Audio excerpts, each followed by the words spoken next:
Well, this is Val Campbell, and I'm really excited to be able to bring you a discussion and an interview to meet Jeff Bruce from the Fuimas companies. Now, Jeff's out of Minneapolis, actually the Minnesota area, not necessarily just Minneapolis, and he's the leading edge provider of energy solutions in the United States. I've been working on a project with him that's related to let's just say the vulnerabilities in the electrical grid. And he was brought into that project on a consulting basis because of his expertise. And this is an exciting opportunity to talk to somebody who's on that leading edge, but that means that he wasn't exactly easy to connect with, because I talked to him one day and he's been working all night with his crew in Texas, finishing up a project, and he's heading back to Minnesota. And then I connect with him a couple of days later and he's in New York. A couple of days later, he's on a project of theirs in Chicago. And it took me a couple of weeks just to get a moment in time where I could get him to myself so that I could bring you this conversation. That's what it's about when you're dealing with real people on the leading edge of their industry. And I'm excited to bring to you Jeff Bruce. So Jeff, could you just kind of take this as you're driving and sort of take it start to finish? What is an energy storage solution? Where does it come from? Why is this such a hot topic these days? Go ahead, please. Sure. Yeah. So energy storage projects are typically a battery storage project. There's many types of batteries and whatnot. And, the particular ones that we work on are utility scale. They're quite large projects. They're basically a bunch of containers set up on a job site, and you can charge them with wind, solar, whatever type of power, or in some cases you just charge them off the grid and discharge back onto the grid during the peak hours to make a little money. So first off, batteries, do these are big, like a big Connex, like a container you'd see going down the highway on a semi rig, right? Correct. Yep. And these are configured in some way, either before it goes to the facility, or in some cases, I think afterwards, but increasingly now before it goes, and it gets dropped on the site, hoisted into place on a pad that's got all the hookups and everything for it. And then those batteries get charged by potentially a variety of means, whatever's available, in off-peak hours, right? And then there's like a net metering process or something, so that it can get fed back into the grid and earn money at a better rate. Am I capturing that? Yeah. So you have agreements with the utility companies, and you basically are selling the utility companies power. So why would the utility companies want to do this? Aren't they in the business of making power? Well, they are, but you have blackouts and brownouts, and up here in the cold country here, we have all kinds of storms and whatnot. And this is just a real good way to have backup power when you need it. I'm not sure what it's like there, but we have issues here in the Northwest with, it seems like every few years you have a windstorm come down, blows down half the trees, and that interrupts the grid and the power lines and everything. That wouldn't address this necessarily, unless it was a company that wanted to protect themselves against that, right? By having solar and then battery backup, so that they're not reliant on the grid. Well, you've still got to have the grid, right, to distribute to different places. You're going to have the transmission lines and distribution lines to get to different areas in the community and whatnot. So but in some of these cases, you're talking about specifically with a utility, probably, right? But yep.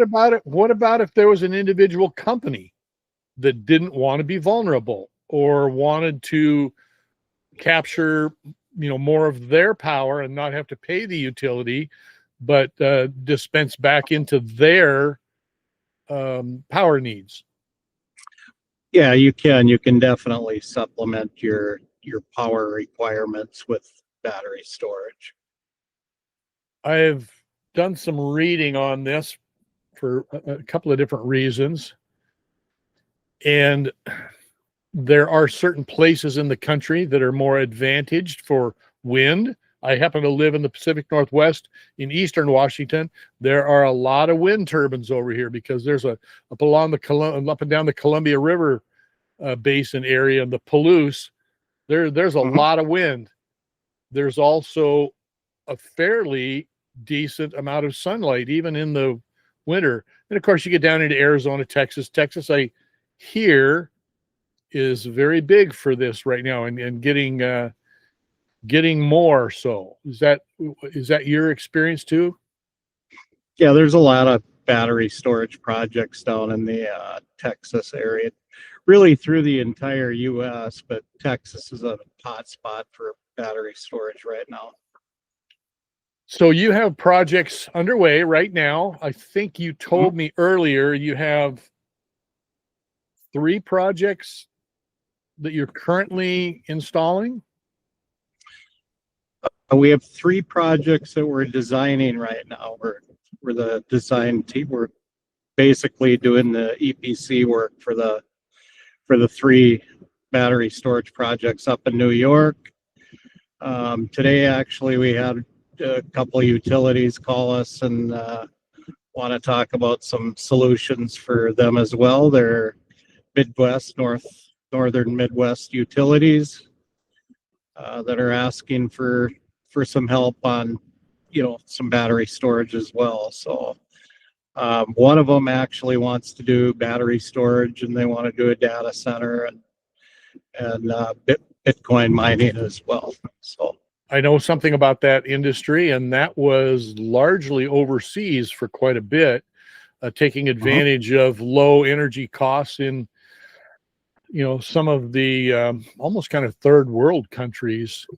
But you're seeing, and I'm hearing of that returning more domestically now. What is causing that return? I can't imagine energy is that much cheaper here now. No, I think the big thing right now is the uncertainty of the dollar, right? So everybody's getting into the Bitcoin and whatnot, all the different cryptocurrencies, and you're seeing them pop up all over the place. Yeah. Well, like I said, I actually have a blockchain background myself, and know quite a bit about that industry. Wrote a book about it actually, and it's that is very interesting. Bitcoin, different subject, but there's not a lot of them left to be mined. Interestingly enough, and that's one of the things that creates value is there's only going to be so many of them, and as they go along, there's fewer. They're increasingly difficult to earn. So anyway, another subject for another day.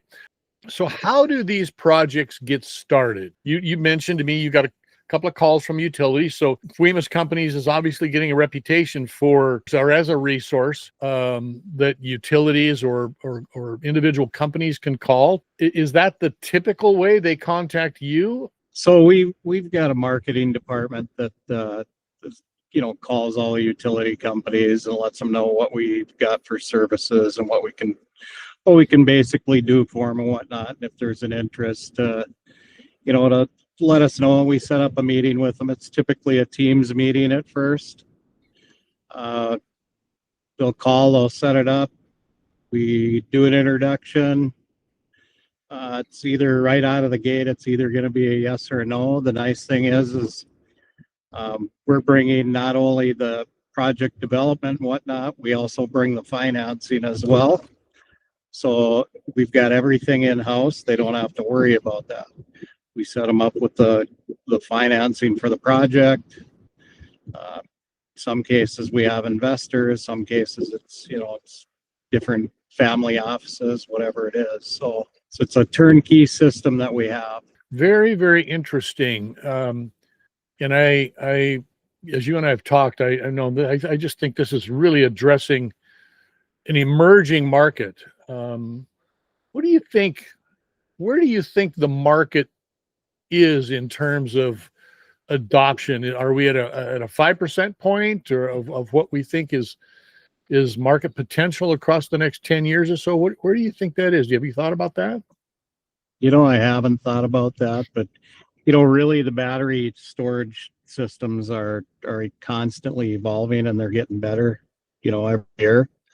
I think that over the course of the next 5 to 10 years, it's going to be a very economical way to supplement the grid. This thing could potentially last another 20, 25 years. Yeah. What's the life cycle on one of these containerized batteries?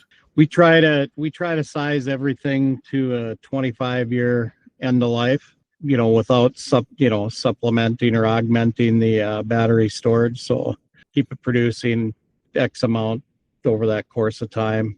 You don't want to degrade the batteries and whatnot. So sure. Degrade the power. What's generally speaking, what is the industry experiencing in terms of a payback time? There's an investment, obviously. What does that look like? Yeah, it depends on the system and how big it is and whatnot. Sure, but sure. Well, I know that that we're doing out of the box are your payback is probably 4 years, maybe 4.5 years. Okay.